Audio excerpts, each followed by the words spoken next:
काला साया।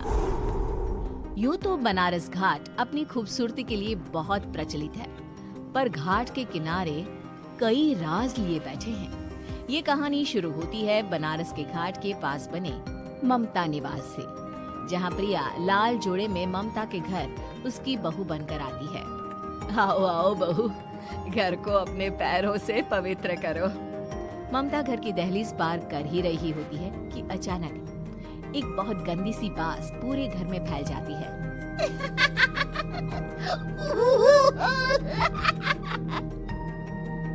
ये बदबू और ये आवाजें, ये कौन हंस रहा है माँ? ये पड़ोसी ना हमारे थोड़े अलग से है। कहाँ हम शाकाहारी और ये मांस मच्छी खाने वाले। छोड़, तू ध्यान मत दे और गृह प्रवेश कर। और हाँ बहू, अपनी सास की एक बात हमेशा याद रखना, इन पड़ोसियों से तो कभी बात नहीं करेगी। अच्छे लोग नहीं है ये। अपनी सास की ये बात मानेगी ना बेटा? हाँ माँ, जो आपकी मर्जी, मैं उनसे बात नहीं करूँगी। अगले दिन प्रिया अपनी पहली रसोई बनाने रसोई घर में जाती है। ये छोटी बात तो नाक में जा रही है। एक काम करती हूँ, खिड़की खोल देती हूँ। प्रिया खिड़की खोलने जाती है। इतने जाले, लगता है इस खिड़की को कभी खोला ही नहीं गया। पर ऐसा क्यों? ओह, नॉन वेज की स्मेल आती होगी ना। 2 मिनट के लिए खोल लेती हूँ, फिर बंद कर दूंगी। प्रिया खिड़की खोलती है। खिड़की खोलते ही उसकी नजर सामने वाले घर की खिड़की पर पड़ती है, जहाँ एक लड़की खड़ी होती है, हाथों में मेहंदी, लाल रंग की साड़ी, बिल्कुल सजी धजी, मानो प्रिया की तरह ही वो भी नई नवेली बहू हो। वो प्रिया को देखकर मुस्कुराती है। हे भगवान, माँ ने तो इनसे बात करने को मना किया था। प्रिया फौरन ही खिड़की बंद कर देती है और तवे पर चढ़े रोटी की ओर देखने लगती है, पर वहाँ रोटी न होकर मछली पड़ी होती है। ये क्या? पहली ही रसोई में इतनी बड़ी गलती। हे भगवान, अब मैं क्या करूं? प्रिया बहुत डर जाती है और फौरन रसोई की सफाई करने और फिर सभी के लिए खाना बनाने लग जाती है। जब वो सबको खाना परोसती है, सब तो ठीक है, मैं बेकार में चिंता कर रही थी। हे भगवान, ऐसे ही बस अपनी कृपा बनाए रखना। रात के हो रहे होते हैं, तब प्रिया को पायल की आवाज सुनाई देती है, जिससे उसकी आंख खुल जाती है। ये पायल की आवाज कहाँ से आ रही है?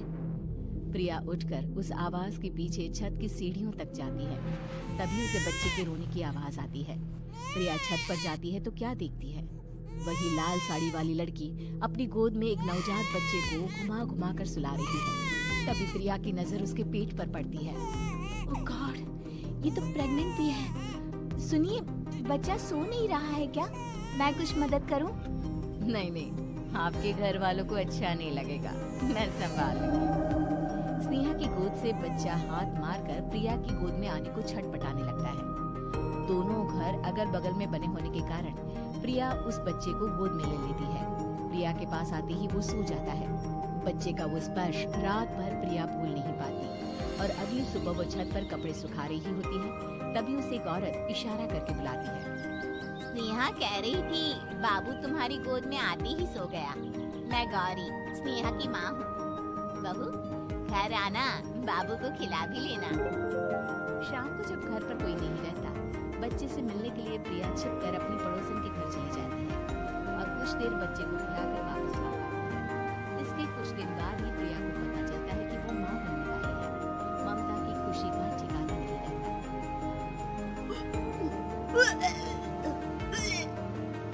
जी, पता नहीं क्यों उल्टी आ रही है। प्रिया भागती हुई वॉशरूम में जाती है तो हरे और लाल रंग की उल्टी करती है। उस उल्टी में से कीड़े निकलते हैं। ये क्या? खून और ये कीड़े! माँ! माँ!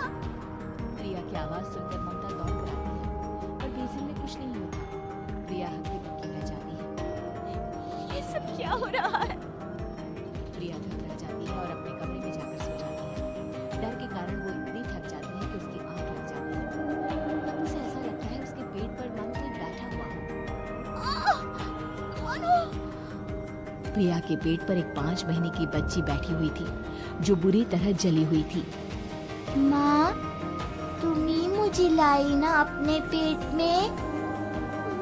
मैं तुम्हारी माँ नहीं हूँ। कौन हो तुम? माँ, देखो मैं चल गई बुरी तरह से। 6 महीने पेट में रहने को भी मुझे नहीं मिला। रो ना माँ। बचाओ, बचाओ, माँ। ममता दौड़कर कमरे में आती है। प्रिया की बातें सुनकर वो सब समझ जाती है। तू कहीं बगल वाले घर में तो नहीं जाकर आई ना बहू? मुझे माफ कर दो, मैं गई थी माँ। उस घर में सब मरे हुए हैं बहू। कई साल पहले स्नेहा उस घर में बहू बनकर आई थी। कुछ ही दिन में वो एक बच्चे को जन्म देने वाली थी। पूरा घर बच्चे के आने की खुशी में खोया था कि एक दिन अचानक उस घर में आग लग गई। सब बुरी तरह जलकर मर गए। गौरी आज भी दादी बनने का इंतजार कर रही है और इसीलिए स्नेहा ने अपना अजन्मा बच्चा तुम्हारी कोख में डाल दिया। ममता ये कह रही होती है कि पीछे से उसके पैरों को एक बच्चा पकड़ लेता है।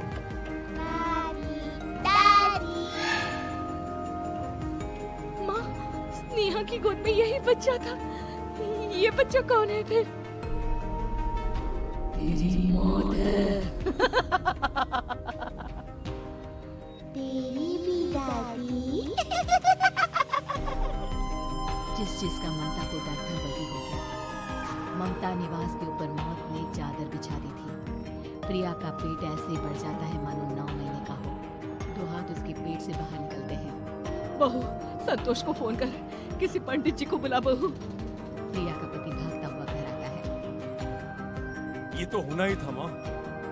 तेरा पाप तेरे सामने आ गया तो तू सह नहीं पा रही है। स्नेहा घर में आग लगी नहीं थी, माँ ने लगाई थी प्रॉपर्टी की लालच में। और वो बच्चा मेरी पहली पत्नी का बच्चा, मेरा बेटा, जो कि उस आग की चपेट का शिकार हो गया। मैंने तुमसे ये सब माँ के कहने पर छुपाया था। मुझे माफ कर दो प्रिया। तुम अगर चाहो तो यहाँ से जा सकती हो। मैं तुम्हें किसी भी बंधन में रखना नहीं चाहती। मेरी शादी हुई है आपसे, मैं आपको छोड़ नहीं सकती, पर उससे पहले हमें स्नेहा, उसकी माँ और बच्चे की आत्मा की शांति करवानी होगी। संतोष और ममता गौरी के घर जाते हैं। अंदर सब कुछ जला हुआ होता है। जमीन पर जली हुई लाशें बिखरी हुई थी। ममता रो रो कर अपनी करने की माफी गौरी से मांगती है। प्रिया स्नेहा के घर वालों का अंतिम संस्कार करवा देती है और ममता निवास फिर से आत्माओं के साए से मुक्त हो जाता है।